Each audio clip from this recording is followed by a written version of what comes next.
Bonjour Dominique Besnéard. Bonjour Patrick. Agent de star, un destin exceptionnel, 10%, cette série que l'on adore. Et puis, vous avez cofondé avec Marie-France Brière un festival qui est devenu incontournable, le Festival du film francophone d'Angoulême. Ça va être la 11e édition au mois d'août.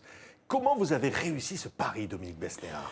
Je ne l'ai pas fait seul, hein. J'ai fait en compagnie de Marie-France Brière parce que nous sommes deux personnalités qui avons partagé plein de choses en commun, mais nous avons eu des démarches complètement différentes.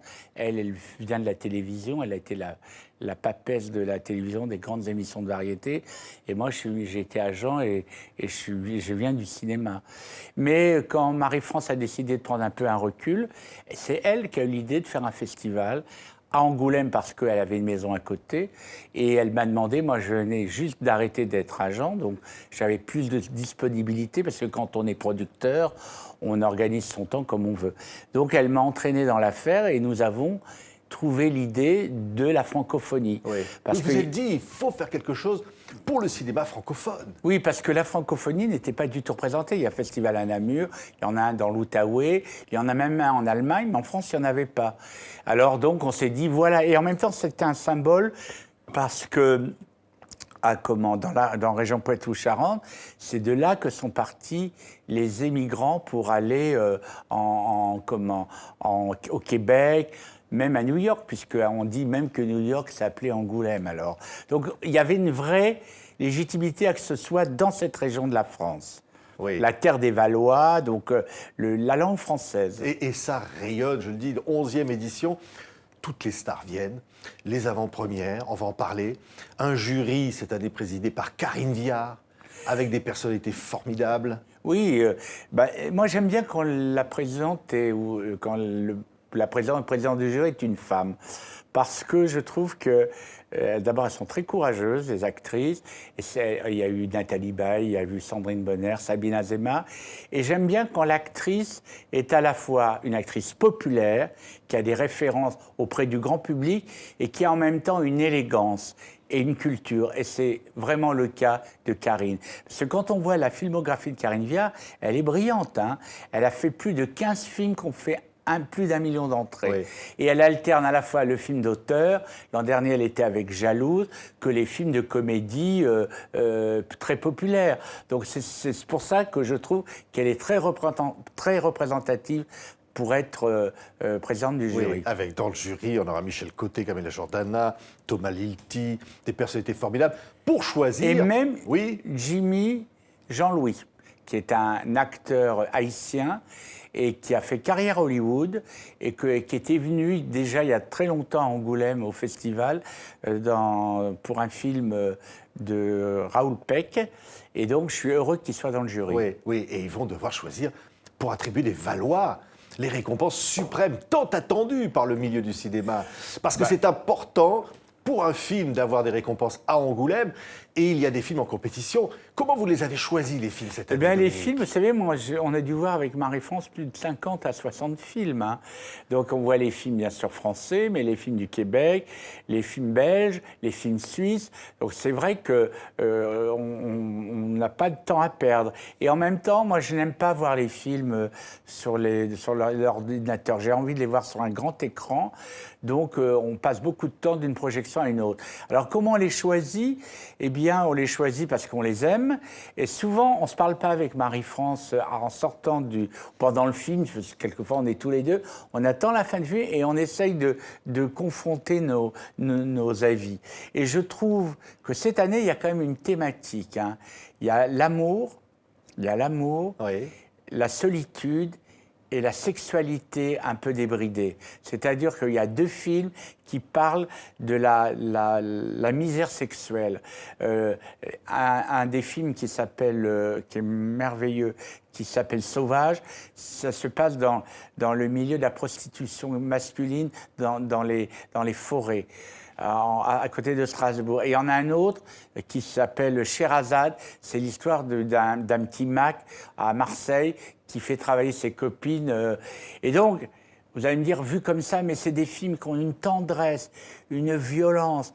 Et une violence, on a envie... Moi, j'ai été très ému par Sauvage.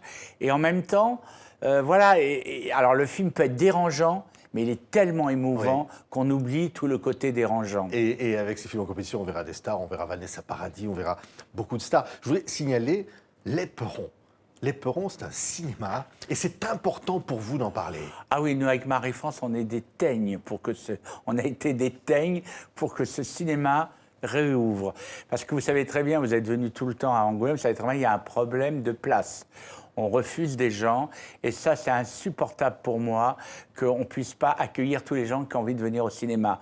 Chaque année, ils sont plus nombreux, et c'est violent qu'on dise, ben voilà, il n'y a pas de place, alors que les gens ont attendu. Donc moi, Marie-France et moi, on avait demandé aussi bien à la région, au département, à la mairie, qu'on ait le théâtre. On n'a pas pu l'avoir, parce que c'est assez cher, il y a problème vous savez, c'est un théâtre d'État, mais il y a tous les syndicats, enfin bon. Et donc on s'est dit, mais il faut qu'on ait un lieu. Et c'est en voyant, et vous savez très bien que moi j'aime les actrices des années 60, j'ai fait un documentaire sur Mylène de Mongeau, et je suis tombé sur une image à l'INA, où elle inaugurait avec Françoise d'Orléac l'Éperon en 1957. Et là, je me suis dit, mais l'Éperon, je passe devant tout le temps. Et l'Éperon est devenu un cours de danse qui appartient à une dame, à une femme privée, qui met tout son argent pour que ça tienne. On est allé la voir et on a obtenu qu'on fasse un cinéma éphémère. Et je pense que c'était le cinéma où tout le monde a un souvenir là-bas. À Angoulême, que ce soit un vieux monsieur, un type de 50 ans, la première fois que j'ai mangé une glace, un esquimau, c'est là-bas. La première fois que j'ai embrassé une fille, c'est là-bas. Et donc, quand on parle l'Éperon, c'est le symbole de tout ce qui se passe au cinéma. Oui, c'est merveilleux. Hommage au cinéma haïtien. Voilà. C'est là la francophonie. C'est important de dire, voilà, tous les cinémas du monde francophone ont leur place à Angoulême. Bien sûr, c'est pour ça que TV5 est vraiment la chaîne qui est notre appui, parce que c'est la chaîne de la francophonie. Et donc, l'an passé, nous avons fait la Côte d'Ivoire, ça s'est très bien passé. Et là, on est allé à Iki. Bon, vous savez, il y a des événements assez compliqués en ce moment, mais on y est allé, on s'est dit au moins, il va y avoir une lumière sur une culture très importante. On a quand même des très beaux films, il va y avoir une danseuse haïtienne, il y a une pianiste haïtienne, pour montrer que c'est une terre de culture et que plus on les soutient, mieux c'est. Oui, incroyable hommage.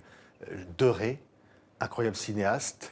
Oui, on lui doit Borsalino, qu'on verra. Puis sur la grande place, voilà, sur une place. Extraordinaire moment d'émotion populaire. Oui, parce que moi quand j'étais agent, j'étais l'agent de toute la diversité du cinéma. Je suis le contraire de quelqu'un de sectaire. Et pour moi, le cinéma, c'est aussi bien Jacques Doyon, dont on va faire un hommage avec les films de l'enfance, que Jacques Deray, qui est quelquefois considéré comme un cinéaste commercial, alors que quand on revoit ses films, ils sont d'une maîtrise, ils sont populaires mais intelligents. J'ai revu Symphonie pour un massacre, mais c'est un petit bijou. Et moi, j'aime toujours qu'on reparle du cinéma et que surtout que le cinéma ce soit pas un lieu, quand on parle de mémoire, ce soit un lieu figé et un peu sectaire, comme quand quelquefois on voit dans certaines cinémathèques. Moi, je veux que ce soit un endroit où des fois un film qui peut être considéré qui n'a pas eu les honneurs des cinémathèques, quelquefois il y a une intelligence et une observation d'une époque. Et ce qui est fabuleux, c'est que vous montrez ce que vous appelez les bijoux de famille. On va revoir Amélie Poulain, on va voir des bijoux de famille du GC. De battre mon cœur s'est arrêté, de Jacques Audiard. Et puis les avant-premières, les films de demain. Alors là, vous montrer, là, il y en a vous allez accueillir Dujardin, Kerverne de l'Épine, vous accueillez tous les films dont on va parler dans les prochaines semaines. Il y a l'ouverture aussi. L'ouverture, c'est Lola et ses frères, de Jean-Paul Rouve, avec Jean-Paul Rouve, notre membre du jury, Ludivine Sagnier. Et le film a été tourné à Angoulême. Il y a José Garcia, bien sûr. Le film est une petite merveille. Jean-Paul Rouve avait fait déjà un premier film très intéressant, mais là, pour moi, il a un peu... Ça pourrait être le successeur d'Yves Robert, parce qu'il y a de la comédie et il y a de la tendresse. Donc on fait l'ouverture avec ce film, et en clôture, on a un film Pupille, le film de notre Jeanne Herry, qui était venue avec Elle adore, et surtout qui a fait des épisodes de 10%. Et donc elle revient avec un film écoutez, moi qui n'ai pas d'enfant, je ne vais pas forcément avoir envie d'un enfant, mais quand on voit ce film et que le petit garçon est bouleversant, c'est un film sur l'humanité, sur la paternité, et Gilles Lelouch joue comment dire, quelqu'un qui garde des enfants et qui est bouleversant. Oui, des expositions, les magnifiques photos de Tony Frank rendront hommage à Johnny Hallyday Oui, bien sûr. sur place. Et puis vous verrez en première mondiale, je le dis, le court-métrage fait par Laura Smet avec sa mère, qu'on va présenter pour la première fois à Angoulême. Incroyable. Vous savez quoi, Dominique, on a envie d'y être. C'est trop loin, Et le mois puis, d'août. il y a des- et Du puis, 21 au 26 août. Voilà. Et donc, c'est comme d'habitude. Mon souhait, c'est qu'il fasse beau. Mon souhait, c'est que les gens aiment notre sélection et surtout qu'ils puissent rentrer dans les salles. Voilà. Ouais. Et puis de se dire, quelle émotion on a eue. Partager de l'émotion, vous, Dominique, c'est ça, l'univers du cinéma. L'univers du cinéma, pour moi, c'est ma vie. Donc, j'ai jamais... Même, vous voyez, voir des films, j'en ai vu, on a vu presque 50, peut-être plus, même je n'ai pas vraiment fait le calcul. Mais je veux dire, je n'ai pas la routine de me dire, oh là là, on va encore aller voir un film, ça se trouve.